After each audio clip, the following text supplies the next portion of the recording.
उद्धार जगतधार देई सर्वासावर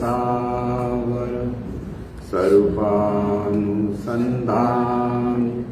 चित्तरमो निरंतर काम क्रोधादी कथारा मिळोन च अंतरी अखंडित वसो चित्ती तूच अनंता सर्वांतरी शरीरी घरीदारी कन्या पुत्रादी परिग्रही अनासक्त असो चित्त आसक्त त्वत् अनुग्रही मिळो धन मिळो मान मिळो लौकिक आगळा सोडवी हा परिमद मोह पाशातुनी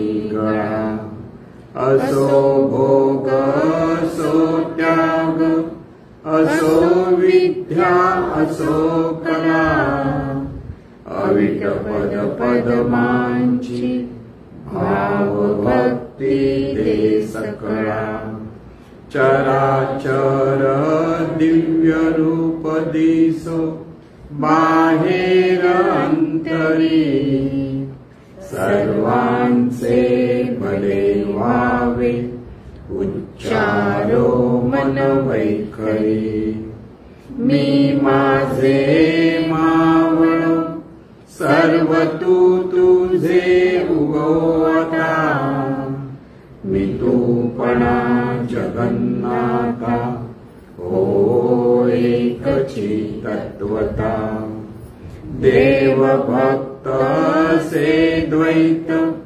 अद्वैत न खंडिता दाखवी देवानंता प्रार्थना ही तुलाता सद्गुरुनाथ महाराज की जय। सद्गुरु पैमावली मातोश्री मायेना प्रथम कृतज्ञपूर्वक वंदन आणि आपण सर्व सद्भक्त सच्चोते आपण सर्वांना आदरपूर्वक नमस्कार। आजचा प्रश्न असा आहे, भाव व भान घेताना तुरीयावस्था उन्मनी अवस्था कशी अनुभवता येते?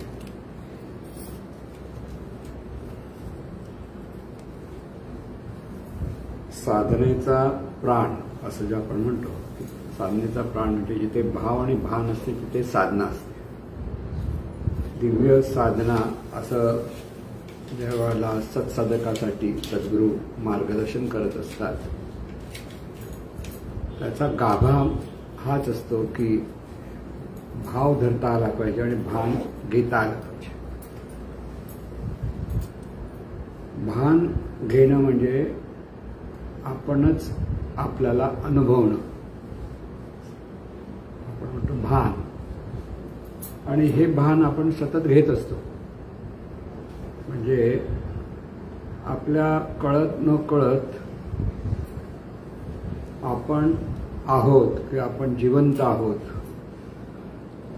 हा जो हे जे सतत आपल्या ठिकाणी विचार असतो, असा जो एक अनुभव असतो ते म्हणजे भान आहे। हे जे भान म्हटल्यानंतर सतत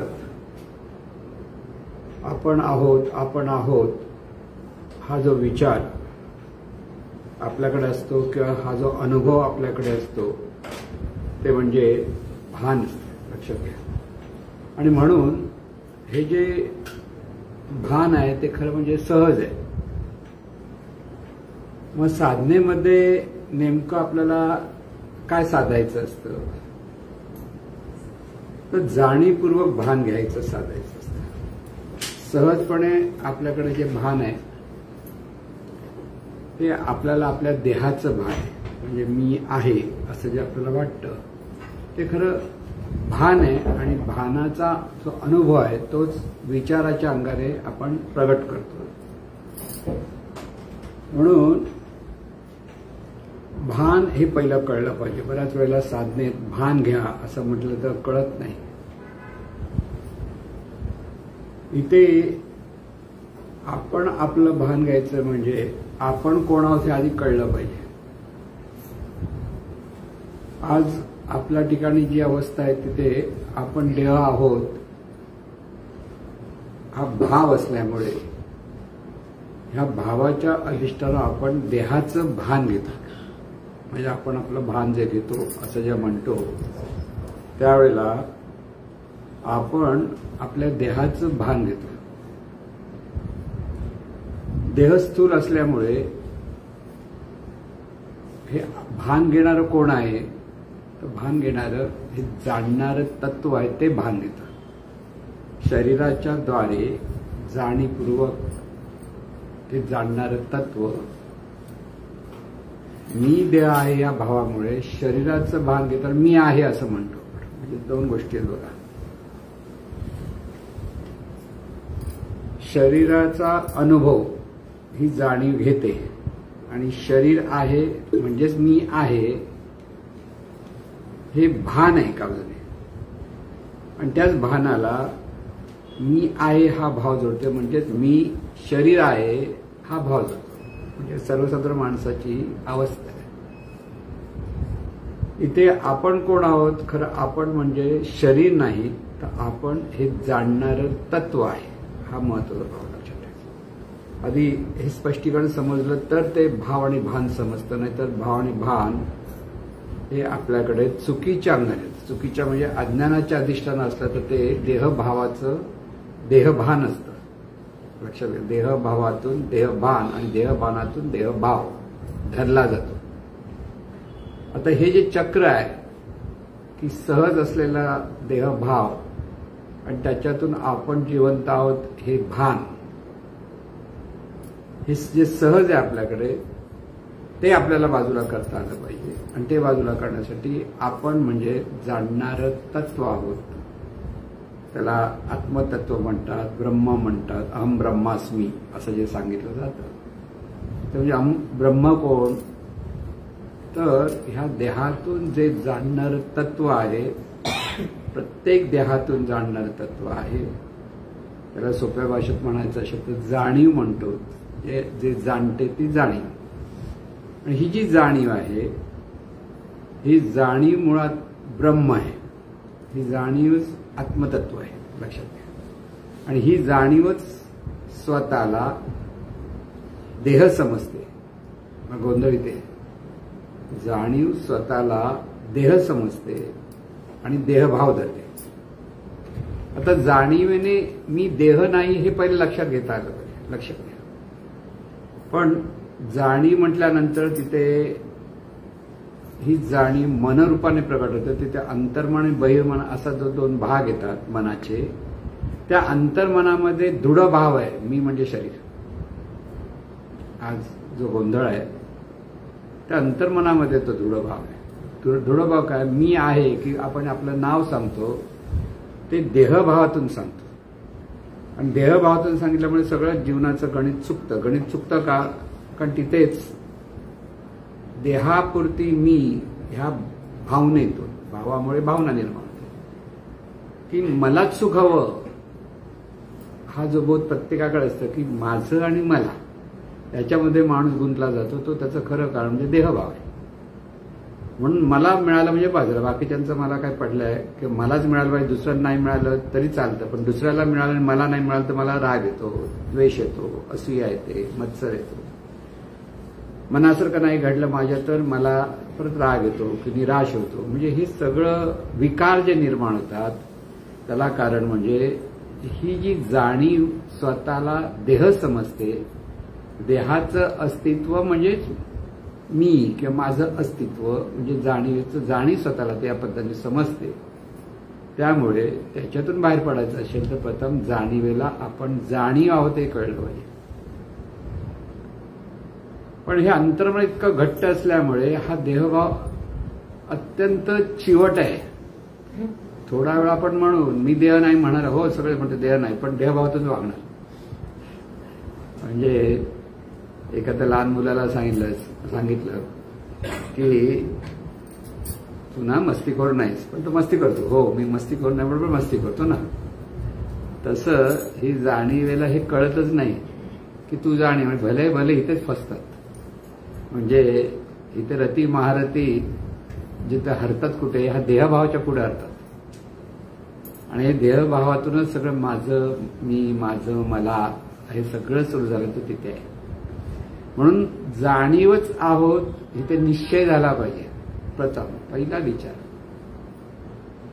सद्गुरूंनी आपल्याला ओळख दिली. काय ओळख दिली? तू जाणीव आहेस. ही जाणीव ही ओळख दिल्यानंतर सद्गुरूंच्या प्रती जी शरणागती जी हवी असते ती सद्गुरू जे ज्ञान देतात ते स्वीकारण्यासाठी शरणागती हवी असते.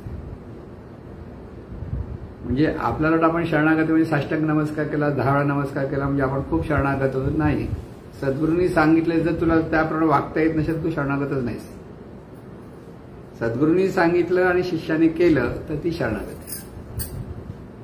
पण हे न कळल्यामुळे सुद्धा तिथे गोंधळ असतो. म्हणजे जरी सद्गुरूंनी सांगितलं शिष्य त्याचा करण्याचा प्रयत्न करतो पण देहभाव सोडतच नाही, सुटतच नाही. आणि न सुटल्यामुळे परत इथे हा गोंधळ चालूच राहतो, देहभाव तसाच चालू राहतो. म्हणून प्रथम शरणागत एवढ्यासाठी असावं लागतं की सद्गुरूंनी सांगितलं तू जाणीव आहेस, तू देह नाहीस. मग देह वेगळा आणि तू वेगळा हे स्वतः समजून घ्यावं लागतं.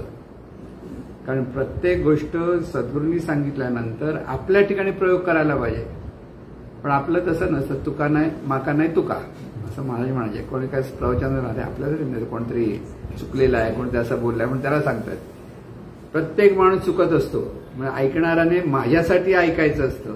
इथे तरी माझं करणं, इतर माझं म्हणतो वाईट, पण शिकण्यासाठी माझ्यासाठी सांगतात, मला सांगतायत हे कळलं तर तिथे खरं सुधारणा आहे. ना तर सुधारणा नाही. प्रत्येकाला माझ्यासाठी नाही, दुसऱ्यासाठी, माझ्यासाठी दुसऱ्यासाठी, दुसऱ्याकडे बोटं दाखवत.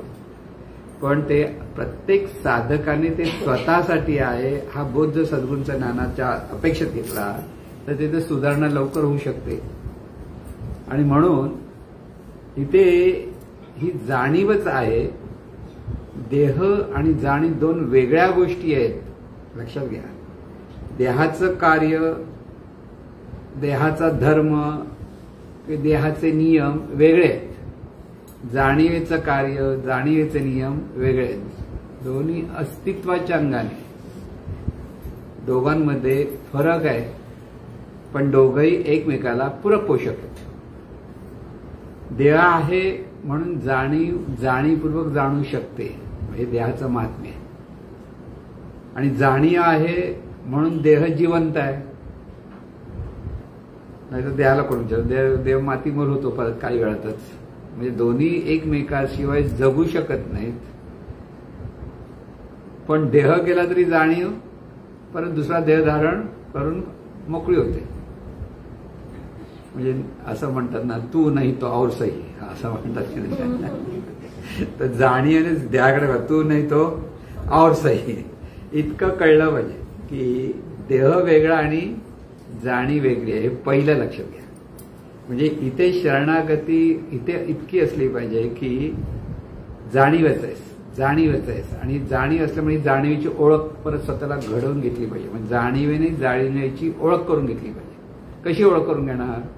डोळ्यातून पाहते ती कोण पाहते? डोळा पाहत नाही. डोळा म्हणजे शरीराचा अवयव झाला. तर पाहणारी जाणीव आहे. डोळा हे यंत्र आहे, डोळा हे साधन आहे. लक्षात घ्या, स्वतःला सांगत राहा. कानातून ऐकतंय, कोण ऐकतंय? देह ऐकत नाही. जाणीव कानाच्या आधारे जाणते. नाकातून श्वास चालला हे जाणतं कोण जाणतं? जाणीव जाणते. गंध कोण जाणतं? जाणीव जाणते. स्पर्श कोण जाणतं? स्पर्श म्हणजे त्वचा जाणत नाही, त्वचेच्या आधारे ही जाणीवच जाणते. किंवा जिभेवर जो स्वाद, खाण्याची ज्यांना आवड असते त्यांना कसं जीभ लवलवते ना, लवलवते म्हणजे काय? आता बघा ना, एवढीशी जीभ, तिला कसलं कसलं खायला हवं असतं. आणि डाएट करा म्हटलं जीव वर खाली होतो. अरे खायला असं होतं ना, ज्याला डाएट करा त्याला विचारा का आईच परिस्थिती असते खावंसं वाटतं आणि खाता येत नाही असं आहे ना. म्हणतात ना बरोबर, दात आहे तर चणे नसतात आणि चणे असले तरी दात नाही म्हणून रडतो म्हणून तशी अवस्था असेल. एकदा पै महाराजांच्या बाबतीत असं झालं होतं. त्यांचे मुलगा आणि सूनबाई ते पंचकर्म करायला कुठे गेले होते पुण्याला. काय ते 7-8 दिवस काय ते सगळं कडक असतं ना सगळं पंचकर्म उपास तपास. तिथून बाहेर आल्याबरोबर प्रल्हादाने पहिला आईला फोन करा, आई पहिले तर कोलं जीभ लावलं होते ना, इतके दिवस सुख सुख खाऊन खाऊन अगदी कोरडा झाला. तेव्हा महाराज म्हणाले, अरे बाबा मला कोणी 1 लाख रुपये दिले तर ते पंचकर्म करायला मी जाणार नाही. म्हणजे कसं असतं, ही स्वाद चाकायची जी हौस आहे त्याचा आनंद आहे ना. काही लोक परमात्म्याच्या नावाखाली चव घ्यायची नाही म्हणून असं गोल गोल करून खातात. आनंद, जीवनातला आनंद घेण्याला हे सगळं परमेश्वराने निर्मिती केली. लक्षात ठेवा, स्वादिष्ट खायला काही हरकत नाही, पण आहारी जाऊ नका एवढंच. आहारी जाताना हे मिळालं तर मी खाणार, नाही तर नाही जेवणार असं नाही. खाईन तर तुपाशी नाहीतर उपाशी, असं काही लोकांची अवस्था ती नाही बरोबर. पण ही जी जाणीव आहे, हे कोणाला हे सगळं कळतं? जाणीवेला. म्हणजे आपण जाणीव आहोत आणि ही जाणीव पाहते, ही जाणीव ऐकते, ही जाणीव बोलते. हा स्वतःच्या ठिकाणी बोध घेता आला पाहिजे. लक्षात घ्या, हा स्वतःच्या ठिकाणी बोध घेताना ही जाणीव आहे हे अस्तित्व आहे पण कळत नाही. पण सद्गुरूंनी सांगितलं म्हणून आपण जाणीव आहोत म्हणतो. आणि हे जाणीव आहे हा भाव आहे. म्हणजे आपण कोण, आपण जाणीव आहोत हा विचार पुन्हा पुन्हा पुन्हा पुन्हा आपण करायला लागतो, त्याच्यात कृती करायला लागतो. आणि त्या पद्धतीने पाहतं कोण, ऐकतं कोण, बोलतं कोण, हे ते सतत आपलं जेव्हा लक्ष लागायला लागतं तेव्हा त्या जाणीव, कारण जाणीवला पाहता येत नाही. लक्षात आहे, गंमत अशी आहे, ही जाणीव जगाला पाहते, दुनियातल्या सगळ्या गोष्टी तिला हव्या असतात, नको असतात, त्याबद्दल बघते, सगळं करते, पण ती स्वतःलाच अनुभवू शकत नाही. म्हणजे ते मोठं रहस्य आहे खरं. म्हणून ह्या जाणीवेला अनुभवायचं असेल तर जाणीवेला त्या कृतीतून अनुभवता येतं. म्हणजे मग अनुभवण्यासाठी काय करावं लागतं? पाहणं चालू आहे, ही कृती आहे. म्हणजे पाहणं म्हणजे दिसतं. का दिसतं? कारण पाहतो ते दिसतं. पाहतो तो दिसतं, मग पाहणारा आहे म्हणून पाहतो, पाहतो म्हणून दिसतं. अशा 3 स्टेप्स आहेत आपल्याकडे. म्हणून आपण सगळ्या गोष्टी जेव्हा पाहतो त्या आपण पाहतो म्हणजे आपल्याला दिसतं. हे दिसतं म्हणजे आपण म्हणतो मग एखादा माणूस समोर गेला आणि आपण त्याला पाहिला नाही म्हणजे काय, त्याचं आपल्याला पाहणं चालू नव्हतं त्यावेळेस, तेव्हा तो दिसला नाही असून सुद्धा, आणि आपण आपल्याला वाटतं त्या माणसावर आपण लक्षच देत नाही. तसं नसतं. इथे पाहणं, जिथे तर पाहणं भलतीकडेच असेल, त्या माणसाकडे नसतं, म्हणून तो भलतीकडे दिसतं ते बघत असतो. तर हे दिसणं जे सतत चालू असतं, त्या दिसणं का दिसतं? कारण पाहणं चालू आहे. पाहणं चालू आहे कशामुळे? कारण पाहणारा आहे. म्हणजे पाहणारा कोण आहे? तर ही जाणीव आहे. लक्षात घ्या, ह्या स्टेप आहे. तर जाणीवेला सतत अनुभवण्यासाठी आपल्याला प्रत्येक वेळेला, म्हणजे ह्या जाणीवेने प्रत्येक वेळेला स्वतःला सांगत राहायचं आहे, तू जाणीव आहेस. किती वेळा सांगावं लागेल? अनंत वेळा. 4-5 वेळा, 10 वेळा सांगून काय ते बदलणार नाही. का अंतर्मनात ते घट्ट आहे की तू देह आहेस. देह मी हा आज भाव आहे, तिथेच जाणीव मी हा भाव निघाला. म्हणजे मी म्हणण्याच्या जाणीव आहे हा भाव असला, मी घेऊ नका. मी म्हटलं की मी देह, हा भाव इतका घट्ट आहे म्हणून मी पण नाही पकडायचा. आणि देह आहे पण काय, ही जाणीव देहातून कार्यरत आहे. देह हे यंत्र आहे. जसं कार आणि ड्रायव्हर 80च्या स्पीडने तो ड्रायव्हर ड्रायव्हिंग करतो, म्हणजे 80च्या स्पीडने त्याचा प्रवास सुरू होतो. कशामुळे? कारमुळे. पण कार कोणामुळे चालते? हा ड्रायव्हर चालवतो म्हणून. लक्षात. तसं शरीर आणि ही जाणीव. शरीर म्हणजे कार आहे, गाडी आहे, आणि ही गाडी कोण चालवत आहे? जाणीव. ड्रायव्हर आहे, हा ड्रायव्हर आहे. जाणीव ड्राईव्ह करू शकतो. म्हणजे हे जीवन जगतोय ती जाणीव जगते. आणि म्हणून इथे जाणीवेकडे इतकं लक्ष वेधत राहिलं म्हणजे जाणीवेने, दुसरं कोणी नाही. इथे सतत पाहणं चालू आहे, ऐकणं चालू आहे, बोलणं चालू आहे, कोणाचं आहे जाणीवेचं, कोण काय करतं जाणीव. प्रत्येक कृती करत असताना जाणीव. पायाने चालतो कोणामुळे? जाणीवेमुळे. जर जाणीव नसेल तर चालू शकत नाही. जर जाणीव नाही तर आणि देव पडलं तर काय करावं लागतं? 4 माणसं उचलायला लागतात. पण जाणीव असेल तर स्वतःच पायाने उठून चालायला लागतो. हा फरक आहे, लक्षात घ्या. म्हणजे सगळा जो जिवंतपणा आहे तो जाणीवेचं अस्तित्व आहे, त्याला आपण जिवंतपणा म्हणतो. म्हणून जाणीवच आहे हा भाव म्हणताना परत लक्षात, भाव म्हणताना बराच गोंधळ आहे. कारण भाव म्हणजे नेमकं काय पुन्हा बऱ्याच लोकांच्या लक्षात येत नाही. जाणीवच आहे हा विचार सद्गुरूंनी दिला, हे ज्ञान दिलं. मग आपण स्वतःला म्हणजे ह्या जाणीवेने स्वतःला जाणीवच आहे हा विचार इतक्या वेळा दिला पाहिजे की त्या विचाराचं रूपांतर किंवा ती भावना धरली पाहिजे. विचारातून भावना निर्माण होते आणि त्या भावनेतून परत भाव प्रकट होतो. उलटा रिव्हर्स मागे आपण जायचं की सतत विचार काय? जाणीव आहे. म्हणजे सगळी माणसं हलताना नेमकं काय लक्षात? प्रत्येकाच्या ठिकाणी ती जाणीव कार्यरत आहे. मग पशु असो, पक्षी असो, कीटक असो, वनस्पती असो, सर्वत्र पाहताना जाणीव आहे. आणि स्वतःकडे सुद्धा पाहताना जाणीवच आहे हा पुन्हा भाव लक्षात घेता आला पाहिजे. हे जेव्हा पुन्हा आपण घेतो त्यावेळेला हा भाव तयार व्हायला लागतो, लक्षात घ्या. म्हणजे भाव नुसतं पटकन बोलला तर होणार नाही, तिथे आपल्याला पुन्हा विचार द्यावा लागतो. विचार देत आहे ती जाणीव आहे, हा भाव तयार होतो. आता आहे ती जाणीव आहे, ह्या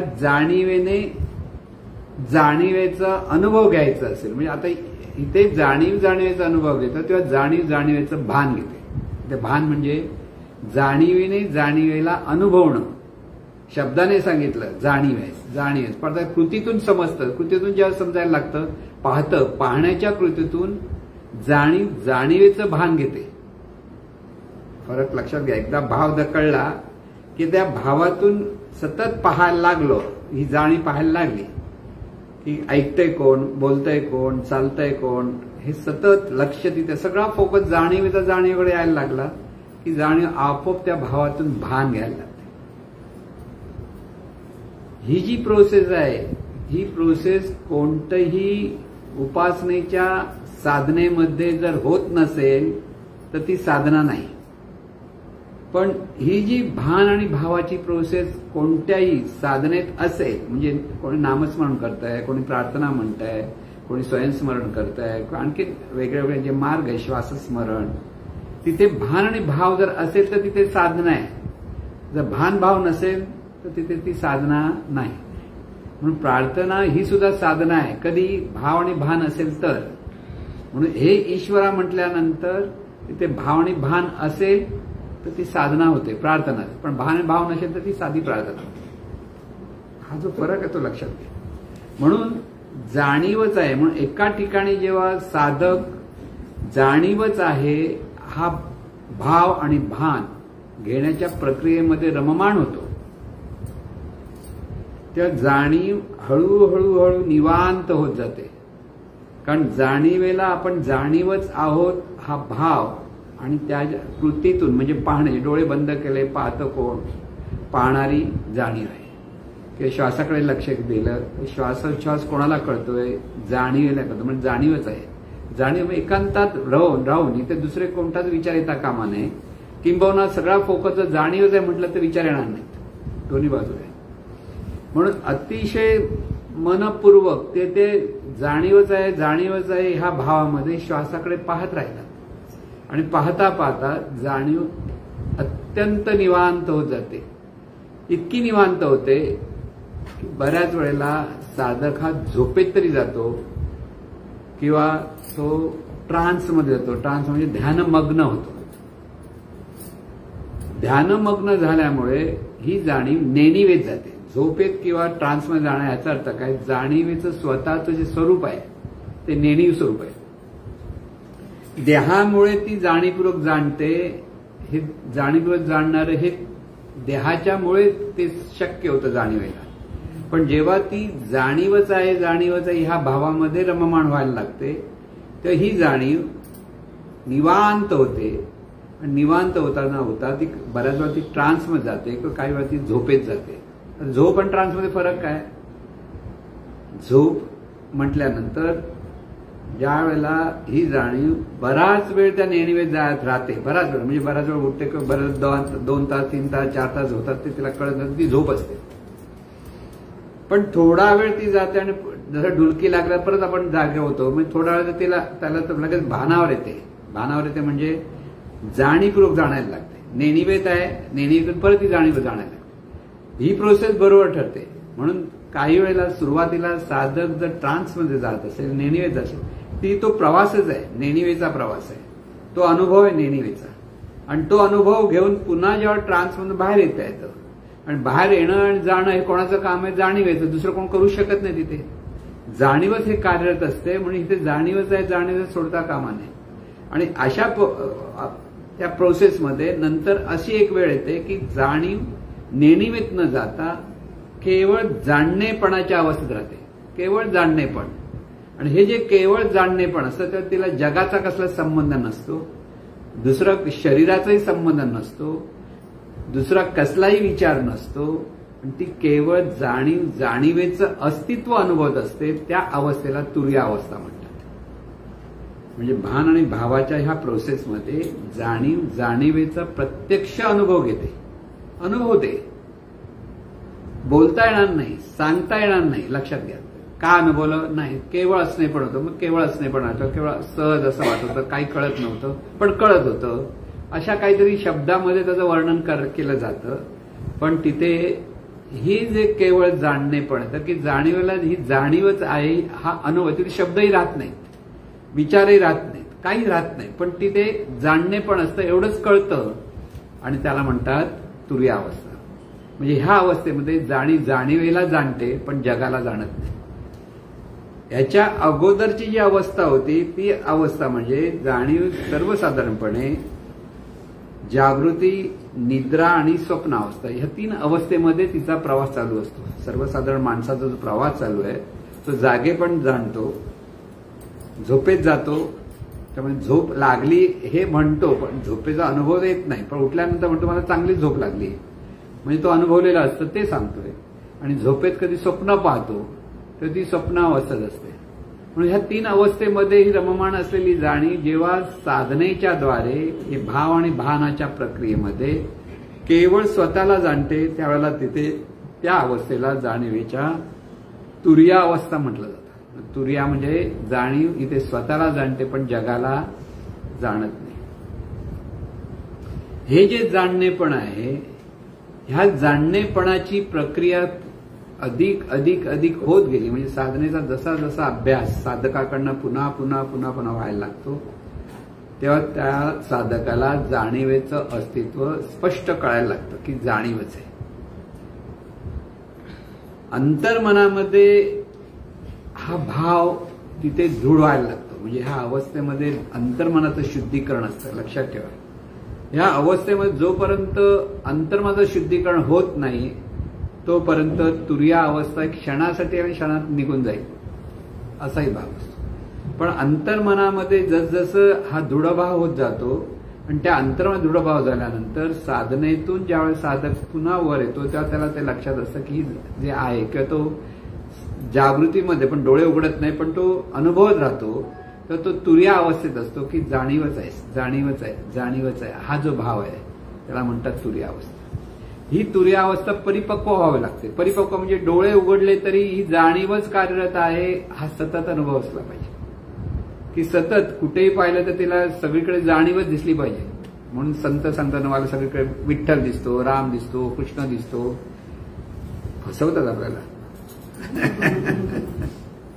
का फसवतात? आपण खरोखर राम कुठे दिसतो, विठ्ठल कुठे दिसतो आपल्याला आकार माहिती आहेत. ते आकाराला राम नाही म्हणत किंवा तो आकार म्हणजे विठ्ठल नाही म्हणत. ते जाणीवेला ते राम म्हणतात, विठ्ठल दिसतो म्हणजे ह्याला गुह्य म्हणतात. ते कारण की राम बघतो तो म्हणून मला सगळे राम दिसला, विठ्ठल बघत असेल ते सगळे म्हणतात विठ्ठल दिसतोय. लक्षात घ्या. विठ्ठल, राम, कृष्ण हे सगळं जे आहे की ही जी मूळ जाणीव आहे, ह्या जाणीवेला दिलेलं नाव आहे. म्हणून वेदामध्ये गुह्य सांगितलं होतं. का असतं आपली स्पेशालिटी ठेवायला कोण कोण करतं ना. कसं असतं, एखाद्या चांगला स्वयंपाक करतं, एखाद्याला एक चांगला पदार्थ बनवायचा असतो, बनवते छान, सगळ्यांना चव आहे, आणि तिला म्हटलं जरा शिकव आम्हाला, हो सगळं शिकव, पण एक छोटंसं ठेवून देते काय ते सांगायचं. का माझी स्पेशालिटी ना. अशी आता बघा, आता हे शुद्धीकरण झालं तरी स्पेशालिटी ठेवायची घाऊस लोकांना काय जात नाही. आणि म्हणून हे राम दिसला, कृष्ण दिसला, विठ्ठल दिसला, हे सगळं जाणीवेचा जो अनुभव घेतलाय ते सांगत असतात. आणि त्या अनुभवातून ज्या तो जागृतीमध्ये येतो साधक, त्यावेळेला सर्वत्र जशी इथे जाणीव आहे तर समोर सगळीकडे जाणीव आहे हे त्याला कळायला लागतं. जसं हा जाणीव आहे, इथे जी जाणीव जशी कार्यरत आहे प्रत्येक देहामध्ये. मुंगी म्हटली तर तिथे जाणीवच आहे, हत्ती म्हटला तरी जाणीवच आहे. म्हणजे हे जेव्हा स्पष्ट कळायला लागतं, मग इथे कोणताही आकार पाहिला तर प्रथम काय लक्षात यायला लागतं, जाणीव आहे. मग जाणीवेने तो धारण केलेला आकार, म्हणून त्याला व्यवस्थारूप असं नाव दिलं, की विशिष्ट नियमाने तो शरीराचा आकार चाललाय हे सगळं कळतं. म्हणून सगळीकडे समत्वाने पाहता येतं. म्हणून ही परिपक्व ज्या तुर्य आवाज होते, की जाणीवचा हा भाव जितका दृढ होतो, आणि त्या दृढ भावातून हा साधक जेव्हा विश्वाकडे पाहायला लागतो, डोळे उघडल्यानंतर सर्वांकडे पाहताना त्याला सर्वत्र ही जाणीवच आहे हा अनुभव येतो. त्याला म्हणतात उन्मनी अवस्था. म्हणजे जाणीवेचं जी प्रगल्भता जाणीवेकडे प्रगट होते. म्हणून शरीरं दिसली तरी त्याच्या दृष्टीने सगळ्या काय आहेत, जाणीव आहेत. आपल्याला काय दिसतं, आकार दिसतात, शरीर. मग ते आकार दिसला की मला हा आवडतो, मला ही व्यक्ती आवडत नाही, मला हे आवडत नाही, हे सगळे जे चाललंय ते कशामुळे आहे, देहभावामुळे आहे, म्हणजे अहंकार आहे. कळलं. म्हणून भेदामध्ये अहंकार आहे, किंवा द्वैत भावामध्ये अहंकार आहे, आणि अद्वैत भावामध्ये ओंकार आहे. लक्षात घ्या. अद्वैत म्हणजे काय, सर्वत्र जाणीवच आहे हा अद्वैत भाव. आणि मी शरीर, तू शरीर, तो शरीर, ह्याचं शरीर, त्याचं शरीर, हे जसं जसं पाहतो, आणि त्या भावातून आपण भेदभाव करतो. म्हणजे अगदी जातीच्या नावाखाली, धर्माच्या नावाखाली, देशाच्या नावाखाली, हे सगळे भेदभाव आहेत. ते सगळे कशाचे आहेत, द्वैत भाव. म्हणजे देहभावातून द्वैत भाव, आणि जाणीवेच्या अनुभूतीतून अद्वैत भाव, हा फरक आहे. हा अद्वैत भाव काय असतो, त्या साधकाला सर्वत्र जाणीवच आहे हे पहिलं कळतं. त्यामुळे तो प्रत्येकाकडे पाहताना तो जाणीव म्हणून आपलेपणाने पाहतो. हाही जाणीव, ती जाणीव. आपलेपणा कसा असतो, आपण मराठी, समोरचा मराठी, शेवटी आपलेपणा, आपण मराठी असं वाटतं ना. आणि कधी कुठे वाटतं, तुम्ही इंग्लंडला जा, ते पाहताय सगळे काय काय बोलतात, त्यांच्या भाषा आपल्याला काय कळत नाही शक्यतो, काय तोंडात बोलतात म्हणतो आपण. पण तिथे कुठे मराठी शब्द कानावर पडतो, काय आनंद होतो, अरे कोणतरी मराठी आहे म्हणलं, लगेच त्याला कुठले तुम्ही वगैरे विचारतो. इथे बेटा मुंबईत कुठले तुम्ही, असं काही नसतं. हे जे आपलेपण आहे भाषेच्या संदर्भात, तसं जाणीवेच्या अपेक्षे जे आपलेपणा साधकाला कळतं, की एखादा साधकाला दुसरा साधक भेटतो, तो तर अधिक आनंद होतो, अरे आपला आहे. पण दुसऱ्या बाजूने ह्या जाणीवेच्या अभ्यासामध्ये सगळेच आपले वाटतात. हे सगळेच आपले वाटतात, त्याला म्हणतात उन्मनी अवस्था. म्हणून हे विश्वची माझे घर, ऐसी मती ज्याची स्थिर, किंबहुना चराचर आपणची झाले. चरण अचर आपणच आहोत. आपण आहोत म्हणजे जाणीवच सर्वत्र चराचर आहे. म्हणजे तिथे डोंगर दिसला तरी तिथे जाणीव आहे, पण तिचं वेगळं कार्य आहे, वेगळ्या पद्धतीने. अचर म्हटलं तरी जाणीव आहे, आणि चरच म्हणजे जिवंत प्राणी दिसले तरी जाणीव आहे. म्हणून सगळीकडे पाहताना समत्वाने पाहता येतं, आपलेपणाने पाहता येतं. आणि ही असते ती उन्मनी अवस्था. सर्वत्र पाहताना उन्मनीच्या अवस्थेत असलेली जाणीव नम्र असते. प्रत्येक ठिकाणी ती आनंद देण्याचा प्रयत्न करते, प्रत्येकाचा ती सन्मान करते, प्रत्येकाबद्दल जो रिस्पेक्ट द्यायचा ती देते. म्हणजे सहज असं हे परिवर्तन जेव्हा होते तेव्हा ती असं ती उन्मनी अवस्था. ते म्हणजे इथे सत्व, रज, तम हे जे त्रिगुण आहेत, त्या त्रिगुणाच्या पलीकडे ती जाणीव जाते. किंबहुना ही जी उन्मनी अवस्था असते, तर तिन्ही अवस्थेमध्ये ह्या जाणीवेला आपण जाणीव आहोत हे स्मरण असतं. तीन अवस्था कोणत्या, सुषुप्ती, निद्रा आणि स्वप्नावस्था. जागृती, सुषुप्ती आणि स्वप्नावस्था. या तीन अवस्था आहेत, आणि तिन्ही अवस्थेमध्ये स्मरण झालं पाहिजे, तर तो साधक उन्मनी अवस्थेत आहे हे सांगतात. उन्मनी अवस्थेमध्ये हे अखंड स्मरण असतं. म्हणून तर मच्छिंद्रनाथ म्हणतात ना, सच्चा वे सच्चा कहे मच्छिंद्र सुनले गोरख तीनों ऊपर जाना कृपा भई सदगुरुजी की आप को चिन्ना सच्चा वे सच्चा वही गुरु का बच्चा. म्हणजे गुरुचा बच्चा खरा कोण? त्याचा मुलगा नसतो. जो ह्या तिन्ही अवस्थेत असतो ना तो खरा बच्चा असतो, म्हणजे खरा पुत्र असतो. सद्गुरूचा पुत्र हा सद्गुरू सारखाच तिन्ही अवस्थेत भ्रमण करत असेल, म्हणजे जागत राहत असेल, जीवन जगत असेल, म्हणजेच उन्मनी अवस्थेत असेल, तो खरा सद्गुरू पुत्र. मग आता म्हणतो देहाच्या अपेक्षित मुलगा आणि मुलगी, म्हणतो देहाच्या अपेक्षित आहे मुलगा मुलगी. आपण काय म्हणतो, देहाच्या मुलगा पण नाही मुलगी पण नाही, सगळ्या जाणीव आहेत. फरक आहे लक्षात. पण लोकांना वाटतं अरे असं जे म्हणतो ना आपण नातेवाईक, म्हणजे संतांचे आप्त नव्हे संत असे सांगतात. ते त्याचा अर्थ तो आहे की जरी मुलगा असला पण त्याला ज्या तिन्ही अवस्था प्राप्त होत नसेल तो काही संत नव्हे. स्पष्ट लक्षात घेता आलं पाहिजे. इथे भाबडेपणा वगैरे काही चालत नाही. हे प्रगट ज्ञान पाहिजे की इथे कुठे ह्या तिन्ही अवस्थेत कोण संत आहे ते कळलं पाहिजे, आणि तो सद्गुरू असतो. म्हणून तिथे सद्गुरूचा खरा नातेवाईक कोण? तर तो जो तिन्ही अवस्थेमध्ये ज्याची ही उन्मनी अवस्था असते, म्हणजे जाणीवच आहे हा भाव असतो, भान असतो, त्यावेळेला हा सगळा अनुभव असतो. आणि म्हणून हे सतत लक्षात ठेवलं पाहिजे. हा अभ्यास आहे, एका दिवसाचा अभ्यास नाही, हा जन्मभराचा आयुष्यभराचा अभ्यास आहे. हे इतकं सोपं पण नाही. सांगायला सोपं आहे, अर्धा पाऊण तासात हे स्पष्टीकरण केलं, पण हे स्पष्टीकरण केल्यानंतर प्रत्येक साधकाने स्वतःच्या ठिकाणी आपण जाणीव आहोत ह्या भावातून कृती करण्याचा प्रयत्न केला पाहिजे. इथे द्वैत येता कामा नये. जिथे भेदभाव आला त्या भेदभावातून साधक घसरतो. भेदभाव म्हणजे प्रत्येकाकडे पाहताना आपण तो वेगळा आहे किंवा त्याच्यापेक्षा आपण काहीतरी त्याच्याबद्दल दुजेपण आपण धारण करतो, तेव्हा साधकाला तो धोका आहे. साधक वृत्तीला इतर वेळेला धोका म्हणता येणार नाही. म्हणून कोणी असो तिथे ती जाणीव आहे, म्हणून जेव्हा पाहणं जातं तेव्हा ती सहिष्णू वृत्ती तयार होते. सहिष्णू म्हणजे काय? प्रत्येकाबद्दल आपलेपणा असतो आणि प्रत्येकाला आपण सांभाळत जातो, कारण ती जाणीव आहे. आणि ही जाणीव आहे, ही उन्मनी अवस्था म्हणजे परिपक्व अवस्था असते. तिथं तो स्वानुभव असतो, अनुभूती असते, आणि त्या अनुभूतीतून साधकाची एक वेगळी जीवन जगण्याची कला त्याच्याकडे प्रकट होते. त्याला फक्त माझं काही उरत नाही, पण सर्व काही आहे ते ह्या जाणीवीच आहे. जाणीवीचं कोणत्या जाणीव? जे अनंत स्वरूप जाणीव आहे तीच सर्व रूपाने प्रगट आहे.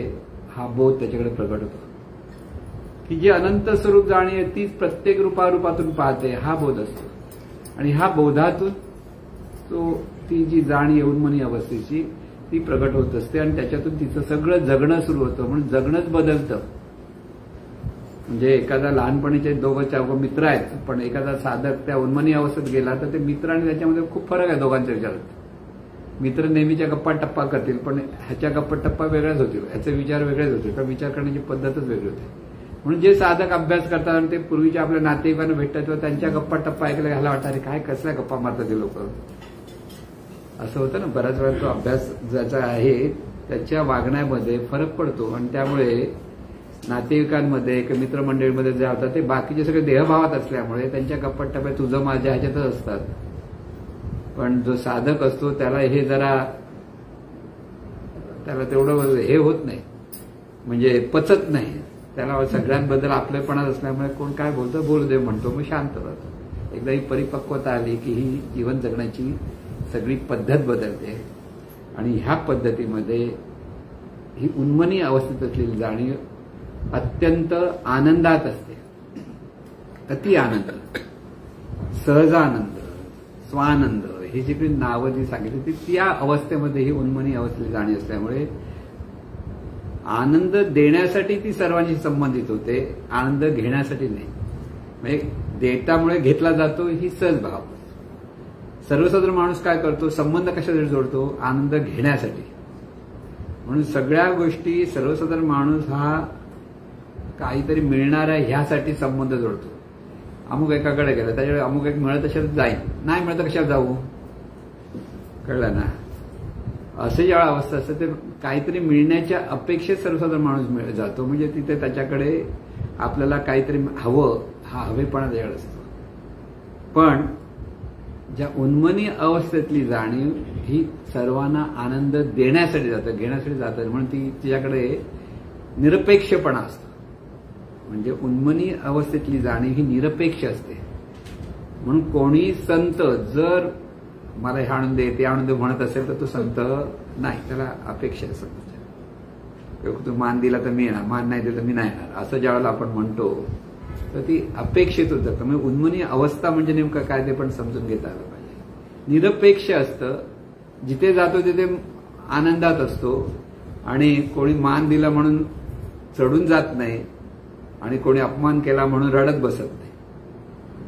परिस्थिती कशी येवो त्या परिस्थितीला तो सहजानंदातून सामोरं जातो आणि अशी उन्मनी अवस्था प्रत्येक साधकाला साधायची आहे. साधकाचा अभ्यास कुठपर्यंत गेला पाहिजे, इथपर्यंत उन्मनी अवस्था झाली. म्हणून उन्मनीच्या आत पांडुरंग भेटी देतो. हे जे संत सांगतात त्याचा तो अर्थ की इथे जाणीवेला जाणीवेचं स्वतःचं अस्तित्व आणि जगात ही जाणीव सर्व रूपारूपातून प्रगट आहे ते अस्तित्व हे सहजपणे लक्षात येतं. सहज.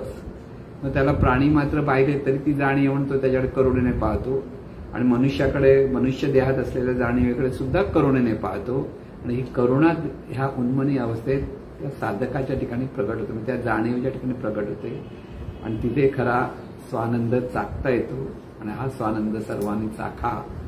ती चाकण्याची संधी प्रत्येकाला मिळायला हवी, पण त्यासाठी फुकट मिळणार नाही. परत लक्षात, फुकट म्हणजे इथे खा, अभ्यास केल्याशिवाय मिळणार नाही. तुम्ही कोणाचे मुलगा असा, कृष्णाची मुलं कृष्ण होऊ शकली नाही. 100 मुलं होती हो कृष्णाला. कृष्णाला 100 मुलं होती, त्यातला एकही नाही व्हावा कृष्णासारखा. एक प्रद्युम्न त्यातल्या त्यात आपण म्हणू तो होता रुक्मिणीचा मुलगा. बाकी सगळे होते त्याच्यामुळे यादव कुळच बुडाला शेवटी. का असं झालं? संतांचे आप्त नव्हे संत. तिथे जो अभ्यास करेल त्यालाच ते मिळेल, जो अभ्यास करणार नाही त्याला ते मिळणार नाही. असो, म्हणून हा सगळा अभ्यास आपल्याला केला पाहिजे आणि आनंदात राहिलं पाहिजे. काही हो आनंद सोडता कामा नाही. सद्गुरुनाथ महाराज ईश्वरा सर्वांना चांगली बुद्धी दे, आरोग्य दे, सर्वांना सुखात आनंदात ऐश्वर्यात ठेव. सर्वांचं भलं कर, कल्याण कर, रक्षण कर.